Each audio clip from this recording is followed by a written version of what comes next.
My friend Angela has never had Costco pizza until today.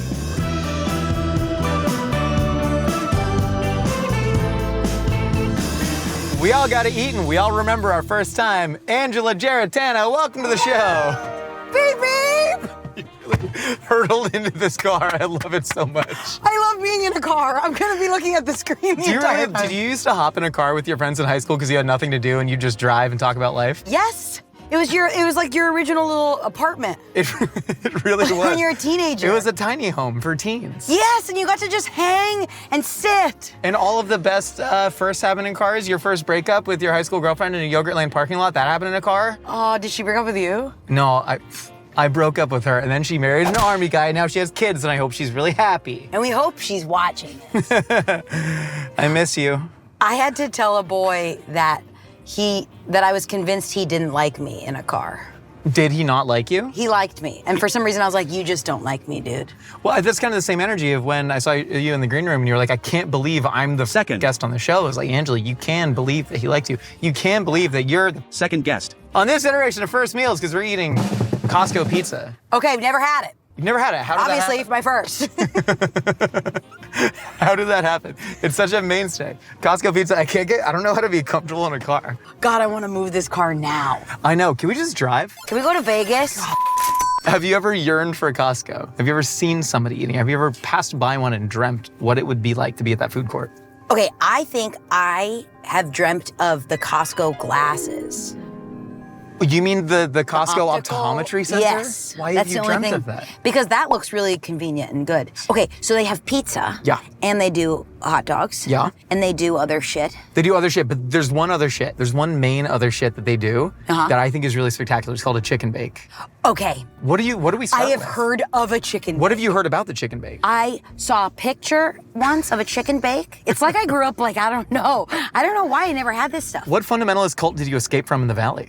Christianity. Oh, wait, did you actually? Yeah. Oh, I didn't know that. What kind? That's why I told that guy. I didn't want to get too deep right up at the top, but I remember telling him specifically, I don't know if this is too deep for this episode, but I remember right at the jump, I told him, you don't love me, you love God inside of me. Like the light I shine. A Bible study leader coached me to say that. And to what end? Why did he coach Just you to being say like, that? my Bible study was like, oh no, like he likes, like you need to convert him. That is how a lot of cults in the 1970s, really, they Started? called it honeypotting. Honeypotting? Honeypotting. They would send a woman out there and then she would, kind of flirt and convert people. But you were doing that for Jesus. Yeah. And I do that for chicken bakes. I've stashed a bunch of Costco food in my car. This to me represents the crown jewel of Costco food. So, as you can see, It's massive. it is massive, it is gnarled, it is crusty. So what this is, it's some sort of like pizza dough with a bunch of cheese around it.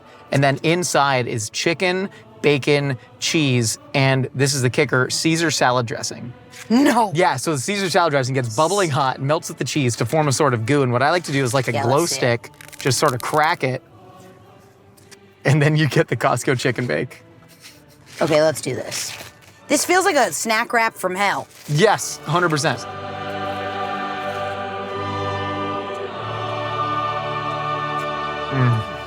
Oh my God. So why is this just why don't we ever put chicken inside things like this? Like an American dumpling, if you will. Okay, I see you, little Okay. foodie influencer, eating in a car talking about American dumplings. I'm like, why don't we put chickens in stuff anymore? What do you mean anymore? When do you think was the golden age of putting chickens and stuff? I have no clue. It's sort of like Hot Pocket-esque, right? Like my old roommate in college, he was like, I used to get chicken bakes every baseball game. Because this is convenient. If I'm a mother, I'm handing these out. Right? Because it's to my kids in the back. I got a bunch of kids.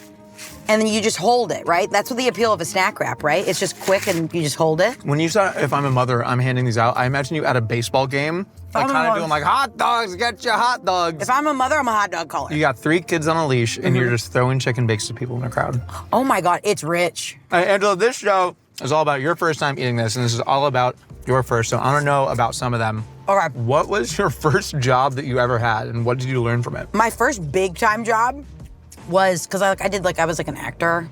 I was like an actor or My something, first, no big like my deal. first like acting job, I had to say vagina on Two Broke Girls. I was hipster number 2. But my first real job I used to hike dogs for a big dog walking company. You said you used to hike dogs. Yes, not walk.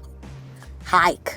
Why were these dogs so outdoorsy? It was right when everyone was starting to buy like Australian Shepherds. And they were like living on Abbot Kinney in like studio apartments that were just like a mess. And I, for some reason, said I was good at hiking. Never did a lot of hiking. But like in the morning, I would just pick up dogs, bring them all on a hike, drop them off, and be done by noon. I was tying dogs to each other when I learned that I got paid per dog. Because if you got because I'm not holding a bunch of leashes, Josh, that's for losers, okay? You would really go with these dogs that you would, like, I would hike for like multiple years. They got used to me, so they would go off leash. And then I would tie the good ones to the bad ones. So the good ones were walking the bad dogs. You vertically integrated your dogs to walk each other? Yes. That's called leadership. And that's called leadership. Is that what you learned ultimately about life? Honestly, I'm gonna take this really sad for a second. I realized I was in constant fear of pleasing people when I started working with dogs, because there was a day where I was like, I had a bunch of dogs. There was like 20. If I exceeded 15, 20 at a time. It wasn't safe to hike. So then I'd have to go to the dog park. And I once was sitting with just dogs, and I felt so at peace. And I remember going like, no one's mad at me. Oh. I'm not worried about what any of them think of me. Yeah. When's the first time you remember somebody being mad at you? I think I grew up around a lot of emotional Italians. So emotions. You can just say Italians. I could just cut, yeah. You just cut that out. Yeah, I was scared of big emotions early on. You're like one of the bigger, more emotional people that I know. And I mean that like as a complete compliment. Like you're somebody that emotes so hard. At the top of this episode, I wasn't putting that on. If anything, I'm gonna watch that back and think that was so cringe. I was just genuinely excited. No, I've spent a lot of time with you on camera and off camera, and there is a very thin membrane that separates those two people. It's actually it's almost crazy. non-existent. Okay, should we go pizza or hot dog next? Your call. I don't know the correct course reaction. I think pizza. Here, you take the pizza that's been sitting in the direct sunlight. Yeah. Because that has actually kept that nice little grease pool warm. This is so cool. Just a pizza it looks. Doesn't look like they have a take on it or anything. No, but their take is the weight. Feel how heavy that is compared to most pizzas. Yeah. Wow. You're right. It literally is, wow. It's about 3 to 4 times denser than almost any pizza. And that's just heavy cheese, that's it feels? That is pure heavy cheese. Yeah. That's where all the grease comes from. This is a fun time. Wow. Cheers. Thanks. You just spanked my pizza. Okay. When you bite into Costco pizza, it sounds like somebody stirring mac and cheese. Because it's dense. I know what I'm eating is flat, but it feels like it's in a pot. I can't even get her to sit up straight. Okay. I made the claim before, like, this is, to me, Southern California style pizza. Dare I say, this is California Pizza Kitchen pizza. Oh.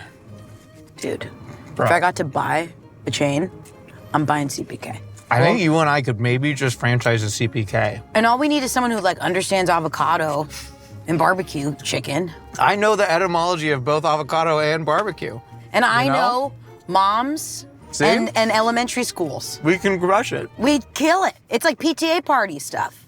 Angela, what was the first major success you remember in life? Your first big accomplishment? I'm gonna go with the first thing that came to my mind. It's something that I take very, I make it a big deal for me, and I actually don't think it's that big of a deal at all, and I actually don't even know if it's fully true. But when I was like 5, okay, I was in a production of Cinderella, and my mom came to all the music rehearsals with me. And I learned my song, and my mom said I knew it really well. And then it comes to the show, and the piano player's playing the song, and I stand up, and I'm not singing. And then my mom's like, oh no. And this is what my mom says. She says that my mom realized he was playing in the wrong key, because my mom also knows music. And she screamed out, you're in the wrong key. And then he saw what he was doing, then he played in the right key, and I started singing. So I think that was success for me. I think at a young age I had a good ear. I think I then fostered it, not at all. and hated my piano teacher and hated every teacher that taught me music. But I think every time I hear that, I feel successful. Do you think you feeling success in that moment is because of the shared story with your mom? Because if you had that kind of fear of your mom being mad at you, but now this is the time where I bet your mom has told that story 100 times. Yeah. Right? And I bet every time she does, her eyes light up. I also think a lot of what I do and what I'm successful at, I have forced. In What a do you way. mean? Like I wanted to do this, so I made it work. And I think the idea of me just naturally being gifted is not a lot of the things I do every day. I think a lot of the things the tools I have that I use in work came from me developing them and practicing them and learning them. I don't know if I was ever naturally funny or naturally anything, but feeling like I naturally knew music, to me, makes me feel more successful than if I worked really hard. I don't know what that says, but... That's bizarre because I would think it's the complete they're opposite. ugly. I feel a weird amount of guilt for the things that come naturally to me. Like when I was a kid, I could just, for whatever reason, I could just read and write from like a super young age. Like 2, 3 years old, I was reading full weird adult books. So anytime anyone was like, oh, this kid's very smart or well-spoken, I was like, this is just some gift from on high. All I want to do is... Compliments to the chef. Like, Yeah, not right? To me, yeah. I just want to work really hard at basketball and be really good at that. That's so crazy that I'm kind of backwards about it because I think it might be where we live or I just feel like everybody works really hard. I think part of me was always jealous of people who had things that kind of came very naturally to them. So part of me was like, I want to be in that club a little bit. Yeah. Do you think it was that? Like you saw other people and things came naturally to them and you didn't feel like you were endowed with a lot. So anytime you did, it was like, oh, I'm part of that club. Oh yeah, like, oh, I didn't even choose that. That chose me. Have you ever said that sentence before? This is why I can't eat grease. It felt so unnatural. I felt like I was in Mulan.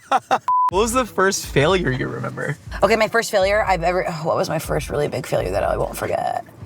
I'm trying to think. What was yours? I remember feeling a tremendous amount of failure in 4th grade when my teacher didn't teach math. He gave us workbooks and just said, when you finish it, come check it off at your own pace with me. And so kids were running through like 3 years of math in like 6 months, but me, I didn't do a single piece of math in 4th grade for 6 months. Because you had no deadline. I had no deadline. Why would I do it? And the school system is deadlines. The school system is deadlines. And so I just didn't do a single math problem for 6 months until one day he goes, I haven't seen your math in a while. And I gave it to him and I'm still on chapter 1. And he got so mad and I was like, oh, this is failure. Wow. But it didn't sink in because I would still do that today. And I still kind of think he was in the wrong. I think mine, another deep one. I don't know how you answer these questions in a chill, casual way. I remember, this might not even be failure either. I don't know. I don't eat this kind of food a lot. So my thought patterns, I feel like I'm drinking like a Four Loko. You act like there's sodium pentothal in the pizza. That's what it feels like. Yeah. I eat arugula, Josh. I remember I hit my brother when we were little, and he started crying, and then I felt so bad that I started crying, and my mom was like, you don't get to cry. You did the mean thing. He gets to cry. That's kind of a really heavy life really lesson in heavy. A way. That like, yeah, I remember that being the first like, boom, like gut punch. You did the bad thing. You don't get to You cry. don't get to feel sad. That is like from a young age kind of teaching you to like stifle your emotions in a way. A little bit, but also kind of being like, well, you're the reason why he's crying. Yeah. And you feel like crap, so you should feel, this feels like crap to hurt other people too. Yeah, I kind of love that. Yeah. You ready for dessert? Yeah, let's go. Let's eat a hot dog. Hot dog for dessert. Yeah. There you go. Thank you so I'm much. gonna box it up for later. So kind. Look, you reach into my glove compartment? Yeah. Shut up. What? That's disgusting. Why? Your glove compartment's gonna smell like onions for weeks, It's Josh. in a bag. It's fine. Oh my God. Costco. Little Costco lore here. One of the many things the pandemic took from us was Costco used to have a rotary onion grinder that you would hand crank. Angela, you would hand crank it like an old-timey telephone. And then it would come out? Yeah, but like they didn't exactly chop the onions because it kind of ground them and it into a slurry. You see the wet at the tip? And so we made our own Costco slurry onions so you could have the real experience. Here, I'll open it for you. Oh, shit. Dude! How do all of these car food people eat in their car? This is it's crazy. so hard. These are the only pants I brought. I'm supposed to go out tonight. Yeah, what do you want here? You want it just Yeah, just to try. smell? Well, I'd say here, I'm going to rotate the dog so you can get it onto the wets. Dude. Do you ever do the hot dog tornado method where you spin it? Loading you up. Oh, there's onions all over Yeah, your glove this is compartment. excellent. This is, okay, that's enough, Thank you. right? Do you want me to onion you? Yeah. Here, I can leave that there. Thank you so much. Do you want it? I also can onion like a man. I can stick my hand in there. Stick, onion like a man. Stick your hand in there. Here's my first onion with my hand. Disgusting. I thought you were just gonna fist grab the onions. Throw it on there. Can I tell you something? I think all hot dogs are mid. Cheers. Never been wowed by a hot dog. You're unmoved by the glove compartment onions. Those are nice, but all hot dogs to me taste the same. I think they're kind of supposed to taste the same. One of my first ever sketch shows in LA, I was with some team and we were doing bad comedy. But it was like you're learning comedy to just like, you're kind of learning how to like make a mess and you think it's funny, but it's just a mess on stage. Yeah. And for some reason I was like, I'm gonna wear this hot dog costume and I'm gonna tap dance. And then I'm gonna hand out hot dogs to everyone in the audience. And I had cooked them at home, then put them in buns, wrapped them up. The show was hours later. And then I passed around all these hot dogs and I thought I was gonna like but I thought the audience was gonna freak out. But everyone was like, ew, it's not cooked. Ew, it's not cooked. And then I was just tap dancing against a hot dog like, they're just cold. I cooked them earlier today. And that's called improv, baby. Do you remember the first time you made someone laugh? Or the first time you made someone laugh and went, I am funny, I can do this? There's this home video of me with my brother and I am putting on an absolute play for my mom. I'm like, so then the princess is over here, and then the princess is over here, and I'm doing this whole thing where my mom pans down, and my little brother, because it's an Italian household, which is the boy mom center of the world. My little brother picks up a stick, and my mom goes, honey, he picked up a stick. And I'm doing a full play. And you hear me in the back going, you're not looking at me. You're not listening to me. And I'm like doing choreo. I'm running around. I'm like, and then the queen goes over here. And then my brother's just like with a stick. And she goes, oh my God, honey, get over here. He has a stick. I remember that was the first time I was reaching, probably for attention. You know, part of that, I think, made you what you are today, and the fact that I think you do take so many big swings, and the fact that you have the tap dancing hot dog. Yeah, I think like... You're like the Tony Gwynn of comedy. Who's Tony Gwynn? Tony Gwynn, he was a power hitter for the San Diego Padres. What's a power hitter? So he was let's go back to the beginning. So what's a San Diego in Padres? the Civil War, they needed a way to entertain soldiers in the camp, so they invented a game, baseball. Copy. And so baseball, national pastime, they integrated the leagues. Jackie Robinson, Tony Gwynn, 1990s, San Diego Padres, hit a lot of home runs, swung the bat really hard. You take big swings. Great. There it is. Thank you. That means a lot. Do you remember your first kiss, and can you rate it on a scale of 1 to 10 in terms of awkwardness? Yeah, I'm going to say it's a 2 because it was in rehearsal for a play. Oh. It's so embarrassing. He had to kiss me because he was in the play. No, I'm sure he wanted to kiss you. And I remember in the room going, my first kiss is going to be this. And I remember he grabbed a bottle of Gatorade and gargled the Gatorade. Was like, all right, let's do this. How long did it take you to recover from that? It took me a bit because I remember he was in love with me. So. Angela, I feel like your whole life has just been people reaching out to you saying, I'm in love with you. You're getting too deep. Onions in the car. Oh my God, Angela, I can't believe I got to experience your first Costco with you. This is amazing. Incredible. Thank you so much. Also, just the trays. You don't see these anymore. You can take those home, dude. That's for you. Your first tray taken from my car. I absolutely insist. This is so kind. And you're going to put the onions back? Yeah. Well, you let them ferment. So it kind of turns into like an onion form of sauerkraut. Julia's a lucky girl. God dang right she is. Angela, you got anything to plug? No. Just you. You're great. Stop it. You're great. I'm at Angela Giarratana on Instagram. Thank you so much for stopping by Mythical Kitchen. Tell us who you want to see on the show next and what you want to see them eat. I don't feel so good. Me either. Sporked is your guide through the grocery aisle. Head over to spork.com to discover the best food and drinks the Spork team has been tasting lately.